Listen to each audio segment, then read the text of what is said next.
Mark సువార్త 9వ అధ్యాయము. మరియు ఆయన ఇక్కడ నిలిచియున్న వారిలో కొందరు దేవుని రాజ్యము బలముతో వచ్చుట చూచు వరకు మరణము రుచి చూడరని నిశ్చయముగా మీతో చెప్పుచున్నానెను. 6 దినములైన తరువాత యేసు పేతురును, యాకోబును, యోహానును మాత్రము వెంటబెట్టుకుని ఎత్తైన ఒక కొండ మీదికి ఏకాంతముగా వారిని తోడుకొని పోయి వారి ఎదుట రూపాంతరము పొందెను. అంతలో ఆయన వస్త్రములు ప్రకాశమానమైనవియు మిగుల తెల్లనివియు ఆయెను. లోకమందు ఏ చాకలియును అంత తెల్లగా చలువ చేయలేడు. మరియు మోషేయు, ఏలియాయు వారికి కనబడి యేసుతో మాటలాడుచుండిరి. అప్పుడు పేతురు, బోధకుడా, మనమిక్కడ ఉండుట మంచిది.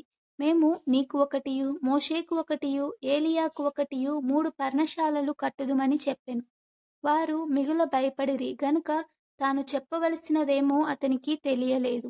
మేఘమొకటి వచ్చి వారిని కమ్మగా, ఈయన నా ప్రియ కుమారుడు, ఈయన మాట వినుడని గొప్ప శబ్దము ఆ మేఘములో నుండి పుట్టెను.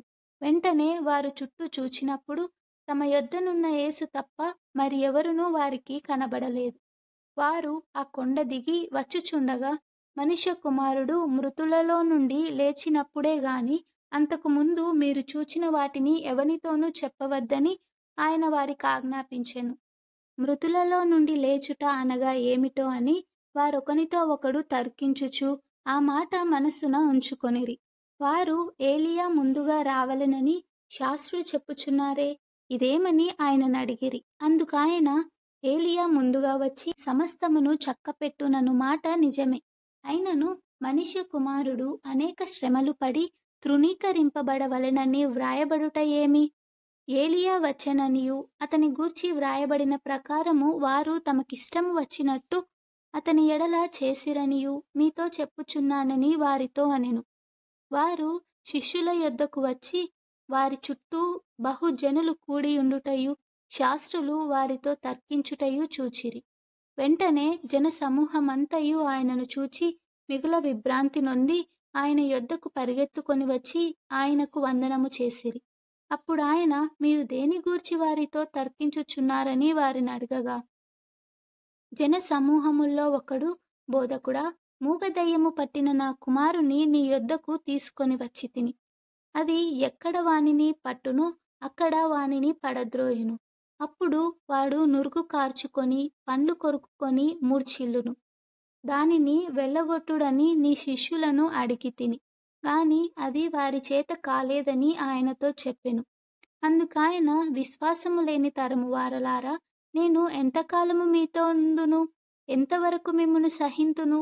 వానిని నా యొద్దకు తీసుకొని రండని వారితో చెప్పగా వారాయన యొద్దకు వానిని తీసుకొని వచ్చిరి.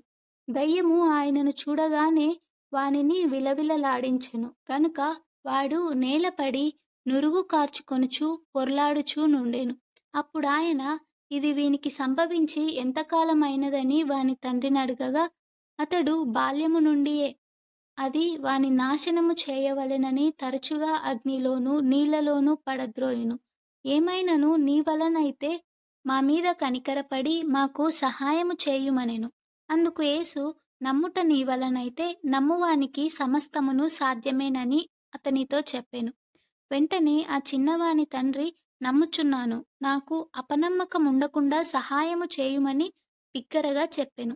జనులు గుంపు కూడి తన యొద్దకు పరిగెత్తుకొని వచ్చుట యేసు చూచి, మూగవైన చెవిటి దయ్యమా, వానిని వదిలి పొమ్ము, ఇక వానిలో ప్రవేశింపవద్దని నీకు ఆజ్ఞాపించుచున్నానని చెప్పి ఆ అపవిత్రాత్మను గద్దించెను.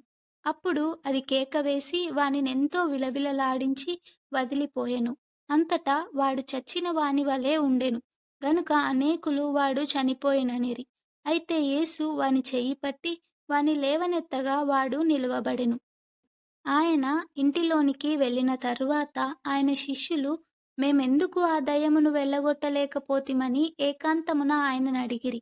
అందుకాయన, ప్రార్థన వలననే గాని మరి దేని వలనైనను ఈ విధమైనది వదిలిపోవుట అసాధ్యమని వారితో చెప్పెను.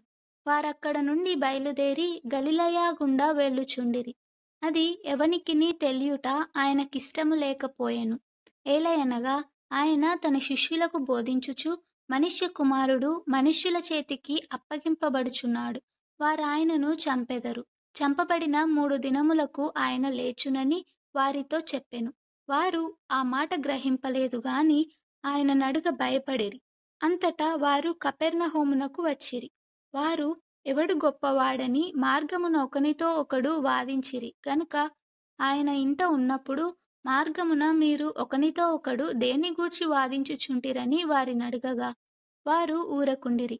అప్పుడాయన కూర్చుండి 12 మందిని పిలిచి, ఎవడైనను మొదటివాడై ఉండగోరిన ఎడల వాడందరిలో కడపటివాడును అందరికీ పరిచారకుడునై ఉండవలెనని చెప్పి, ఒక చిన్న బిడ్డను తీసుకొని వారి మధ్యను నిల్వబెట్టి వానిని ఎత్తి కౌగలించుకొని, ఇట్టి చిన్న బిడ్డలలో ఒకనిని నా పేరిట చేర్చుకొనువాడు నన్ను చేర్చుకొనును, నన్ను చేర్చుకొనువాడు నన్నుగాక నన్ను పంపిన వానిని చేర్చుకొనునని వారితో చెప్పెను. అంతటా యోహాను, బోధకుడా, ఒకడు నీ పేరిట దయ్యములను వెళ్ళగొట్టుట చూచితిమి. వాడు మనలను వెంబడించిన వాడు కాడు గనుక వానిని ఆటంకపరిచితిమని చెప్పెను. అందుకు యేసు, వానిని ఆటంకపరచకుడి. నా పేరిట అద్భుతము చేసి నన్ను చులకనగా నిందింపగలవాడెవడునూ లేడు. మనకు విరోధి కానివాడు మన పక్షముననున్నవాడే. మీరు క్రీస్తువారని నా పేరట మీకు గిన్నెడు చన్నీళ్లు త్రాగనిచ్చువాడు తనకు రావలసిన ఫలము పోగొట్టుకొనడని మీతో నిశ్చయముగా చెప్పుచున్నాను.